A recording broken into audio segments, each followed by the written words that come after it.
Hello everyone. तो हमने last lecture के अंदर सब कुछ आई थिंक खत्म कर दिया था। हमारा लास्ट के दो पार्ट बाकी हैं जो कि अपना 21 और 22 लास्ट दो पार्ट्स हैं। इसके बाद आपका कॉन्स्टिट्यूशन लगभग खत्म हो चुका है। लगभग इसलिए कह रहा हूँ क्योंकि हमारे कुछ आयोग, नीति आयोग कह लो या फिर सीबीआई ऑफिस कह लो, सीआईडी कह लो, इस तरह ये जो डिपार्टमेंट्स हैं इनको कॉन्स्टिट्यूशन में रखा गया है, बट किस समझाने के पर्सपेक्टिव से रखा गया है, किस तरीके से लोग काम करेंगे वो बताया गया है।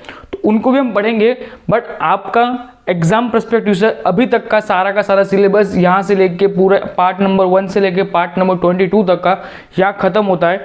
इसके बाद आपकी अनुसूचियाँ आएंगी जो कि आपके शेड्यूल्स हैं, वो भी आपको बता दूंगा, जो कि आपके 12 शेड्यूल्स आई थिंक सो, उनको भी मैं आपको डिटेल में बता दूंगा इन लेक्चर्स के बाद, ठीक है।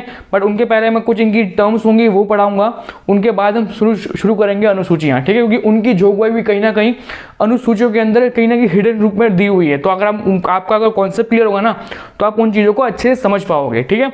तो आज पहले ये देखते हैं पार्ट नंबर 12 क्या कहता है, सॉरी पार्ट नंबर 21 और पार्ट नंबर 22 क्या कहता है। तो देखो आपको देखो पार्ट नंबर 21 है ना, इसके अंदर आपको नाम दिखेगा कि भाई टेम्परेरी एंड स्पेशल प्रोविजंस, पर पार्ट नंबर 22 में कोई नाम नहीं दिया हुआ है, ठीक है, क्योंकि इनके नाम है ना इसी रूप में है, शॉर्ट, स्टार्ट या कॉन्स्टिट्यूशन, ठीक है। तो कुछ डिफरेंट नाम हो गया। अगर आप देखोगे तो आपके पार्ट नंबर 22 के ऊपर आपको बहुत सारे नाम लिखे होंगे, बट पर्टिकुलर आप इतना समझ लो कि पार्ट नंबर 22 का कोई नाम नहीं दिया हुआ है। जो आर्टिकल्स हैं, जो 3 आर्टिकल आती है, उन 3 आर्टिकल्स का नाम ही अंदर डाल दिया गया है। ये कहाँ से कहाँ तक है, तो 393 से लेके 395 तक है, क्लियर, ओके। और आ जाओ 21 पे। अभी 21 में क्या कहा है कि 369 से लेके 392 तक हम करने वाले हैं।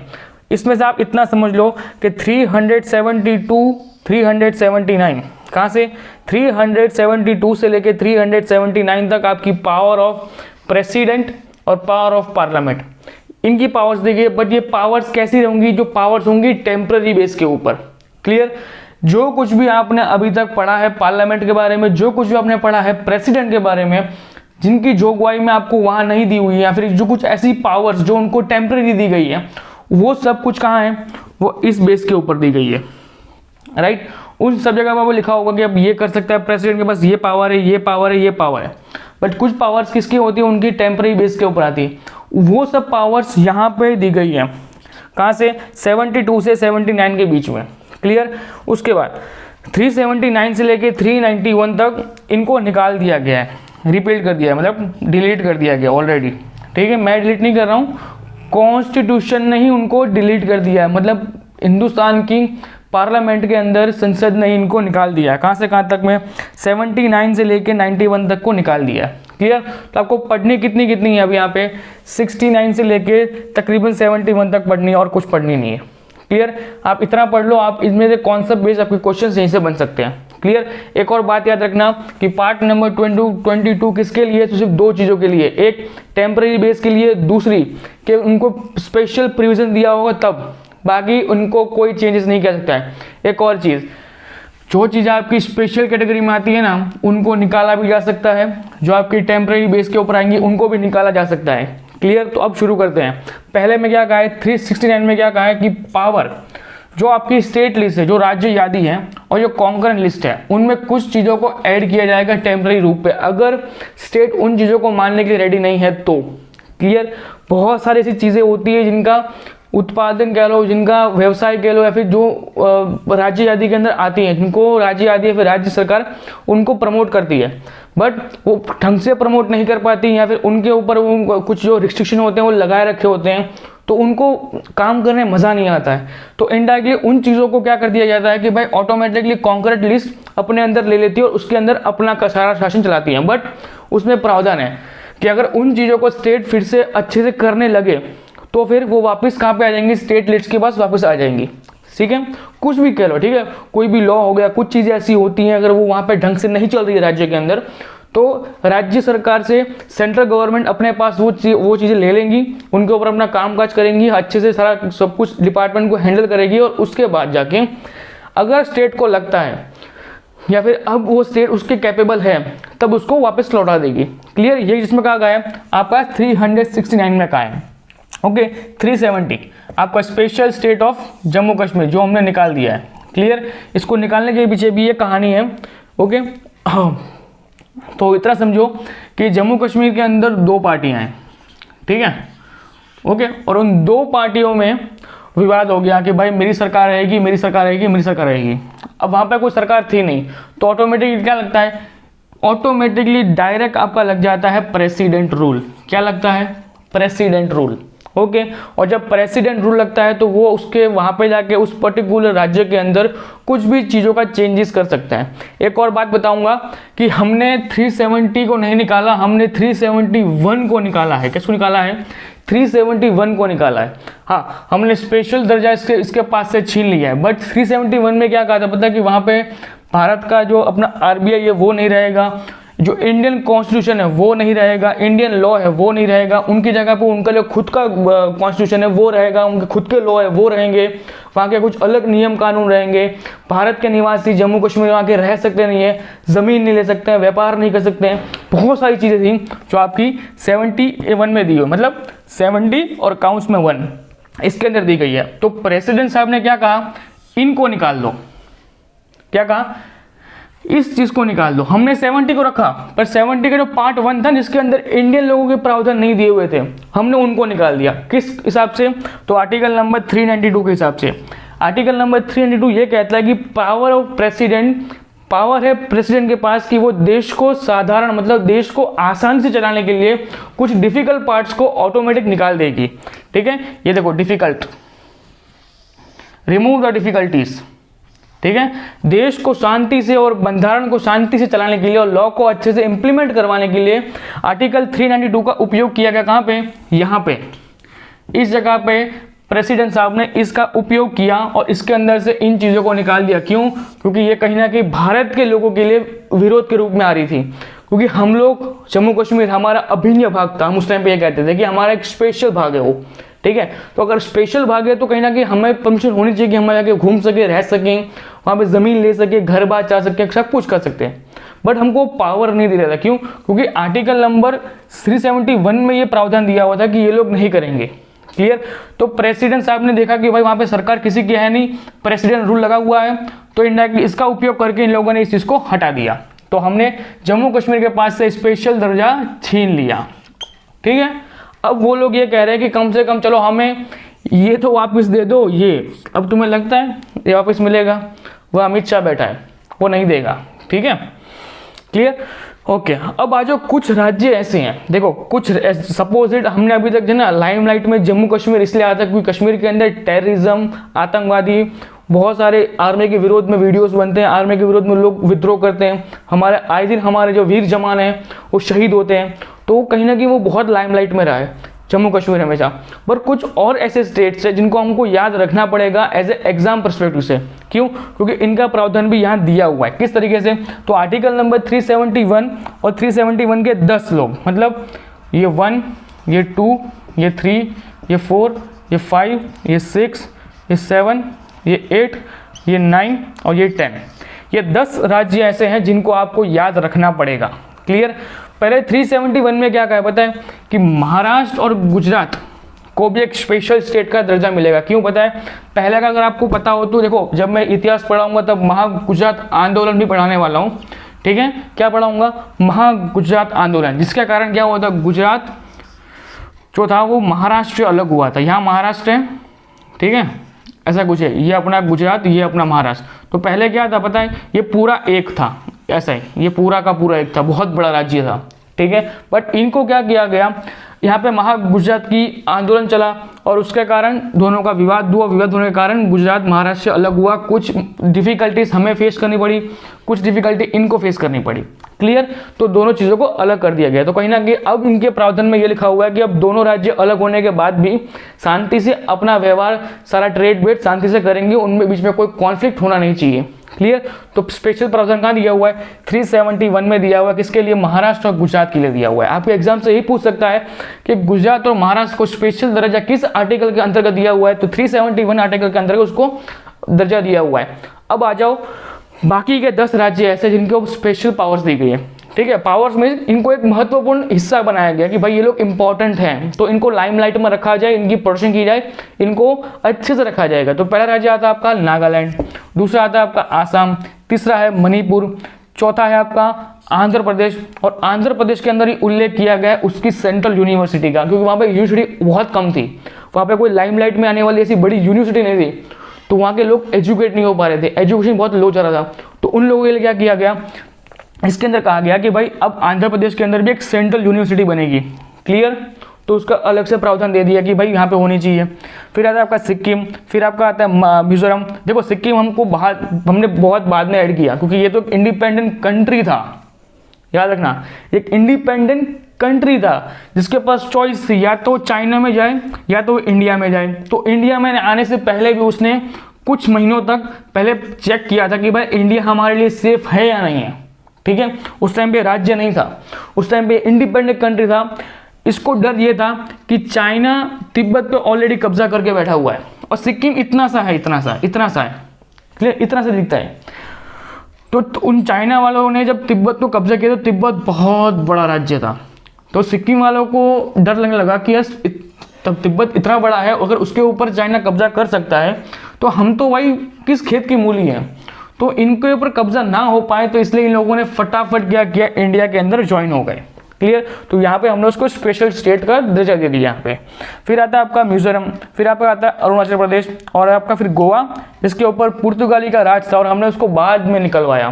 ठीक है, तो जब बाद में निकलवाया ना, तो कहीं ना कहीं वहाँ की पब्लिक उस व्यवहार, उस कल्चर के अंदर डिपेंड हो चुकी थी। तो डिपेंड होने के कारण उन लोगों ने कहा कि भाई हमारा थोड़ा कल्चर अलग है, हमारा यहाँ पर रहने का तरीका अलग अलग है, तो आप थोड़ा स्पेशल कैटेगरी में हमको रखिए, जिससे हमारा लोग हम उस चीज़ को बना सकें या फिर हम जिसको सेव कर सकें। तो हमने गोवा को एक स्पेशल स्टेट के अंदर दर्जा दे दिया। क्लियर, फिर आपका आता है कर्नाटक। क्लियर, तो ये हो गया आपका पार्ट नंबर 21 पूरा का पूरा डिटेल में खत्म। आपको इसमें याद रखना है 369, 70, 70 का पार्ट 1, 71 इतना याद रखना है। और 71 के बाद आपके ये 10 राज्य, ठीक है, जिनके अंदर आपका नागालैंड, आसाम, मणिपुर, आंध्र प्रदेश की यूनिवर्सिटी, सिक्किम, मिजोरम, अरुणाचल प्रदेश, गोवा और कर्नाटक। क्लियर, उसके बाद आपका आता है आर्टिकल नंबर 392, जो मैंने आपको यहाँ पे समझा दिया कि प्रेसिडेंट जी ने किस तरीके से इसको यूज किया, और 370 काउंट्स में 8 या क कह लो या 1 उनको निकाला गया। क्लियर, तो इस तरीके से देखो ये चीज़ का उपयोग मोस्ट ऑफ जगह, बहुत जगह पे किया जाता है, वो मोस्ट इंपॉर्टेंट है। देखो ये आर्टिकल्स इतनी लाइमलाइट में अब आने वाली है, क्यों? क्योंकि इसका उपयोग बहुत जगह अब सडनली होने वाला है। क्यों? क्योंकि प्रेसिडेंट जी इसका उपयोग डायरेक्ट कर सकते हैं। क्लियर, अगर कोई पूछता है ना कि आर्टिकल 371 को किस अनुच्छेद के हेल्प से निकाला गया, तो हेल्प आएगी 392 से, हेल्प से इसको निकाला गया। क्लियर, तो ये हो गया आपका पार्ट नंबर 21 डिटेल में खत्म। अब आ जाओ पार्ट नंबर 22 में। तो पार्ट नंबर 22 आपका 393 से 395 तक, इसके अंदर आपके सिर्फ 3 आर्टिकल्स दिए हुए हैं। ठीक है, ऐसे गिनोगे तो उसके अंदर आपके 4 आर्टिकल्स हैं, बट हम गिनेंगे इसके अंदर न्यूमेरिकल्स में गिनेंगे। किस में गिनेंगे? न्यूमेरिकल्स में गिनने वाले हैं। क्लियर यहाँ पे आपको? अब समझो 393। अब हम आपके लोगों के दिमाग में ना बहुत पहले क्वेश्चन उठना चाहिए था कि सर जो हमने कॉन्स्टिट्यूशन ऑफ इंडिया नाम का उपयोग किया, तो ऐसा का कुछ तो होना चाहिए ना कि भाई जो नाम हम लेके आए हैं वो नाम का कहीं ना कहीं अनुच्छेद होना चाहिए, या उस नाम को हमने रखना चाहिए। ठीक है, हमने वो नाम क्यों रखा, तो उसका प्रावधान यहाँ पे दिया हुआ है कि इंडियन कॉन्स्टिट्यूशन, हम इस बंधारण को जो पढ़ रहे हैं उसको हम बोलेंगे 393 के अनुसार कि इस पूरी बुक को हम क्या कहेंगे? इंडियन कॉन्स्टिट्यूशन, भारत का बंधारण उसको हम कहेंगे। ठीक है, या भारत का संविधान इसको हम कहेंगे। क्लियर। दूसरी चीज कि इसका अमल कब होगा, तो इसका अमल उसकी नेक्स्ट लाइन में दिया हुआ है। क्या? 394 में इसको कहा गया है कि इसको स्टार्टिंग कब हुआ था या फिर इसका एंडिंग कब हुआ। तो इसका स्टार्टिंग हुआ था 26 नवंबर 1949 को हुआ था। कब हुआ था? उसी दिन हम बनाते हैं अपना कॉन्स्टिट्यूशन डे। क्या बनाते हैं? संविधान दिवस, बंधारण दिवस, कॉन्स्टिट्यूशन डे कब बनाते हैं? 26 नवंबर 1949। और हम बनाते हैं 26 जनवरी 1950 में क्या बनाते हैं? गणतंत्र दिवस। क्या बनाते हैं? गणतंत्र दिवस। क्लियर, ये बात याद रखना। क्या होंगे? गणतंत्र दिवस और बंधारण दिवस दोनों डिफरेंशिएट है, दोनों की डेट अलग अलग है, दोनों को मिक्स आउट मत करना। क्लियर। अब आपके प्रश्न में मगज में ही उठेगा कि जब इसको यहाँ पे ख़त्म किया गया था, जब 26 नवंबर 1949 के अंदर हमारा कॉन्स्टिट्यूशन बन के रेडी हो चुका था, तो हमने इसी दिन इसको अपनाया क्यों नहीं? हमने पर्टिकुलर 26 जनवरी 1950 की डेट को ही क्यों चॉइस किया गया? तो उसके पीछे भी स्टोरी है, जो आपकी आर्टिकल नंबर 394 के अकॉर्डिंग ये स्टोरी है कि जब दिसंबर 29 कब 1929 में, दिसंबर 1929 के अंदर जब लाहौर अधिवेशन चल रहा था, कब लाहौर अधिवेशन कह रहा था, या फिर उसको कह रहा हूँ कि पूर्ण स्वराज की बात की थी नेहरू जी ने। किसने की थी? नेहरू जी ने पूर्ण स्वराज की बात की थी और लाहौर अधिवेशन में यह कहा था कि आज के बाद, अब से लेके हम लोग पूर्ण स्वराज का आंदोलन का प्रारंभ करते हैं। और एक बात कि अब से हम इंडिपेंडेंट हो चुके हैं, चाहे हमको ब्रिटिश लोग हमको कल आज़ादी देते हैं या 10 साल के बाद देते हैं या 50 साल के बाद देते हैं, बट हम लोग आज से हम खुद को और इस देश को पूर्ण स्वराज की तरफ मोड़ते हैं और हम लोग सब इंडिपेंडेंट बनते हैं। ये कहा गया किसके अंदर? पूर्ण स्वराज के आंदोलन में कहा गया था। क्लियर?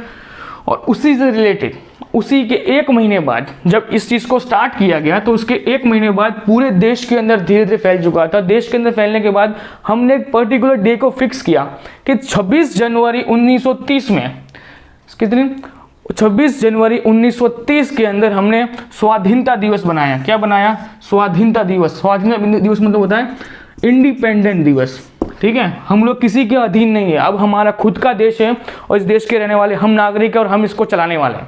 अब इसके अंदर किसी का हक नहीं रहेगा, हम इसको चलाएंगे हमारे तरीके से। तो होता है स्वाधीनता दिवस। ठीक है, हम इसको बनाएंगे। क्लियर? तो कब बनाएगा? 26 जनवरी 1930 में। क्लियर? अब एक चीज़ यहाँ पे बहस छिड़ी कब? कि जब पूरे ये लोग बनाते बनाते आए 49 तक, 1949 तक। कब? 1949 तक बनाते बनाते आ गए थे। क्लियर? अब जिस दिन ये बन के रेडी हुआ 26 नवंबर 1949, अब जिस दिन 26 जनवरी 1949 जब आया होगा, उस साल में जब आया होगा, ठीक है, जब उस साल आया तब हमने ऑलरेडी स्वाधीनता दिवस बना लिया था। तो अब ऐसा कर सकते नहीं थे कि हम फिर से स्वाधीनता दिवस बनाएंगे। तो हमने क्या किया? हमने काम किया कि काम करते हैं कि ऑलरेडी तो हमारे नवंबर महीना हो चुका है, तो 2 महीने और, कब? 2 महीने और जब हम स्वाधीनता दिवस बनाते हैं ना, हम उसी को चेंज करके हम कर देंगे, अब हम गणतंत्र दिवस बनाएंगे।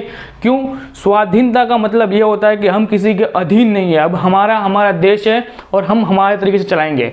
पर गणतंत्र दिवस का मतलब होता है कि अब लोगों के द्वारा देश चलाया जाएगा और लोगों के द्वारा, और लोग किसके अंडर रहेंगे? तो कॉन्स्टिट्यूशन ऑफ इंडिया के अंडर रहेंगे। क्लियर? किसके अंदर रहेंगे? कॉन्स्टिट्यूशन ऑफ इंडिया या फिर भारत का संविधान के अंदर रहेंगे। इसलिए हम कह सकते हैं कि अब हम स्वाधीनता दिवस नहीं बनाएंगे, अब हम बनाएंगे गणतंत्र दिवस। ठीक है, क्योंकि हम एक बुक के अंदर चलेंगे अब, जो बुक हमें देश को चलाने का सिखाएगी। क्लियर? तो इसलिए हम बनाते हैं 26 जनवरी 1950 के दिन। कब? 26 जनवरी 1950 के दिन हम बनाते हैं अपना गणतंत्र दिवस, और ये इसके पीछे की पूरी स्टोरी। क्लियर? कि इसी दिन को क्यों मनाया जाता है। क्लियर? इसमें कोई डाउट नहीं होना चाहिए। आपको इतना याद रखना है कि भाई अगर आपको क्वेश्चन में पूछा जाएगा कि भाई 26 जनवरी 1939 में कौन सी डेट में 26 जनवरी 1949 को क्या बनाया जाता था, तो लोग मोस्ट ऑफ इसमें ठोक के बता क्या आएंगे? गणतंत्र दिवस ठोक के आएंगे। पर नहीं, हमने क्या बनाया था? स्वाधीनता दिवस कब बनाया था? क्या बनाया था? स्वाधीनता दिवस। हमने गणतंत्र दिवस कब अपनाया? तो 1950 के बाद अपनाया। क्लियर? 26 जनवरी 1950 में हमने गणतंत्र दिवस को हमने अपनाया, उसके पहले हम स्वाधीनता दिवस का ढंढोरा पीटते थे। क्लियर? अब इतना डाउट यहाँ पे होना नहीं चाहिए। एक और चीज़ कि आर्टिकल 394A में क्या कहा है पता है? कि जब ये कॉन्स्टिट्यूशन बना ना, तो इसको हम बनाया था हमने इंग्लिश में। किसमें बनाया था? इंग्लिश में। और जब इंग्लिश में बनाया था तो लोगों ने इसका विरोध कहीं ना कहीं धीरे धीरे करना शुरू किया। क्यों? क्योंकि भारत की प्रजा को धीरे धीरे विकास की तरफ बढ़ रही ना, तो उनको जानने की उत्सुकता हुई कि जो हमारा जो बंधारण है उसमें क्या क्या चीज़ें ऐसी हो रही हैं, हमें उनको जानना है। तो उस टाइम पे हमारा एजुकेशन लेवल उस लेवल का नहीं था कि हर इंसान पढ़ सकता था, पर हर इंसान हिंदी पढ़ सकता था। तो कब हुआ? तो हमने इसको किया 1987 के अंदर, प्रेसिडेंट जी ने इसको साइन किया और बोला कि भाई अब कॉन्स्टिट्यूशन को हिंदी में भी बनाया जाए। क्या किया जाए? कि भारत के संविधान को भी हिंदी में रिटर्न किया जाना चाहिए। क्लियर, क्योंकि हमारी पूरे देश की लोकप्रिय लैंग्वेज कौन सी है, तो हिंदी है। याद रखना, मैंने आपको लैंग्वेज के टर्म पे भी समझाया था कि हम लोगों ने ऑफिशियल लैंग्वेज को आज तक अनाउंस नहीं किया है, क्योंकि ऑफिशियल लैंग्वेज का अनाउंस करते ही केरला की या फिर साउथ के लोग यह कहते हैं कि जो हमारी लैंग्वेज है वो बहुत पुरानी है, क्योंकि हमारी क्लासिकल लैंग्वेज है, हमारी बहुत पुरानी लैंग्वेज। जब भारत बना भी नहीं था, जब भारत जब किसी का भाग था, हमारी लैंग्वेज उस टाइम से चलती आ रही है। तो आपको अगर बनानी है नेशनल लैंग्वेज, किसी को अनाउंस करना है, तो आप हमें अनाउंस कीजिए। बट भारत सरकार अभी तक किसी को ऑफिशियली अनाउंस नहीं कर सकती है। हमने क्या किया है, हमने ये कहा है कि लोकप्रिय भारत की भाषा वो हिंदी है। कौन सी है? लोकप्रिय भारत की भाषा वो हिंदी है। हमने इसको नेशनल लैंग्वेज का दर्जा अभी तक दिया नहीं है। ठीक है, हम कहते हैं कि हमारी राष्ट्रभाषा हिंदी है, बट कहीं ना कहीं उसमें प्रावधान अलग से दिए हुए हैं। क्लियर? तो एक चीज़ यहाँ पे आई कि जब हमने उसको भारत की राष्ट्रभाषा को अनाउंस किया है, तो हमारा संविधान भी हिंदी में होना चाहिए। क्लियर? हमने बनाया, भले उसको बनाया पढ़ाया सब कुछ हमने इंग्लिश में किया गया, बट संविधान होना भी इंग्लिश में चाहिए। तो 1987 के अंदर प्रेसिडेंट जी ने कहा कि ठीक है, और मैं साइन करता हूँ, और बोला कि भाई अब से हमारा संविधान भी हिंदी में होना चाहिए। तो हिंदी में आया, पर कौन सी आर्टिकल के अंतर्गत आया? आर्टिकल नंबर 394(1) किसके अंतर्गत? 394(1) के अंतर्गत इसको लाया गया। अब आ जाओ उसकी लास्ट आर्टिकल आपके कॉन्स्टिट्यूशन की। कौन सी लास्ट आर्टिकल? 395। 395 को याद रखो, मत रखो, कोई फर्क पड़ता नहीं। इतना याद रखो कि भाई भारत का बंधारण बना उसके पहले जितने भी कायदे कानून थे, अगर वो कानून आज के बंधारण के, मतलब आज 2021 चल रहा है, क्लियर, या फिर उन लोगों ने उस टाइम पे कहा था कि भारत के आज़ाद होने के बाद अगर ये कायदे जो 31 में, 58 में, 9 में, 19 में, 35 में, या फिर जो कुछ भी आया आपका, ये आपको खाली एग्जाम्पल्स के मैंने दिए हुए हैं, बट इनके अलावा जितने भी कायदे कानून आए हुए हैं, अगर वो आज के डेट में आज़ादी के बाद अगर बंधारण को किसी तरीके से हर्ट करते हैं, हर्ट मतलब उनके अगेंस्ट होंगे, तो वो एप्लीकेबल नहीं होंगे। क्या होंगे? वो एप्लीकेबल्स नहीं होंगे। क्लियर? हमारा देश आज़ाद होने के बाद हमारा चीज़ें, और हम ही उस चीज़ों को बनाएंगे, हम जिसको उसको हटाएंगे। उनके ऊपर किसी भी बाहरी देश का बनाया हुआ संविधान या कानून लागू नहीं रहेगा। इनडायरेक्टली इतना समझ लो। ठीक है, तो 395 आपका ये कहता है। तो यहाँ पे आपका पूरा का पूरा कॉन्स्टिट्यूशन हो चुका है, 22 के भाग खत्म। हमने शुरू किया था हिस्ट्री से, फिर हम उसके साइलेंट फीचर्स पे आए, उसके बाद हमने शुरू किया पार्ट 1, और आज पार्ट 22 को ख़त्म किया। लगभग तकरीबन 47 या 48 आसपास वीडियोस तकरीबन बन चुके हैं। ठीक है, पूरी सीरीज़ है, डिटेल में हर चीज़ को समझाया गया है। ठीक है, अभी भी आपका कॉन्स्टिट्यूशन के तकरीबन 5-6 वीडियो और आएंगे, जिनके अंदर मैं आपको कुछ डिपार्टमेंट के बारे में बताऊंगा कि कौन सा डिपार्टमेंट किस तरीके से काम करता है, उसका उपयोग किस तरह किया जाता है, उनका संगठन किस तरीके से बनाया गया, उनको अपॉइंट कौन करता है, कब उनको बनाया गया, क्यों, किस रीज़न से उनको बनाया गया, हर वो चीज़ मैं आपको डिटेल में बताऊंगा। बट वो आपके कॉन्सेप्ट बेस्ड चीज़ें आती हैं, उनकी इतना कुछ जोगवाई की नहीं गई है, बट इनको आपको याद इसलिए रखना होगा क्योंकि जो मोस्ट ऑफ एग्जाम्स आप दे रहे हो, मुझे नहीं पता आप कौन से एग्जाम्स दे रहे हो, बट इतना कह सकता हूँ जब आप उन एग्जाम्स को दोगे उस पर्टिकुलर डिपार्टमेंट की, तो आपको वो ये वीडियोस काम लगेंगे। ठीक है, देखो कॉन्स्टिट्यूशन है वो कहीं ना कहीं आपका हर डिपार्टमेंट कह लो, हर फील्ड कह लो, सब में काम आता है। बट इसके अंदर भी कुछ डिपार्टमेंट आते हैं जो आपके पर्टिकुलर एग्जाम पर्सपेक्टिव से इंपॉर्टेंट होते हैं। ठीक है, तो मिलते हैं नेक्स्ट लेक्चर में कुछ नए चीज़ों के साथ। तब तक अपना ख्याल रखिए। अब मिलते हैं नेक्स्ट लेक्चर में। जय हिंद।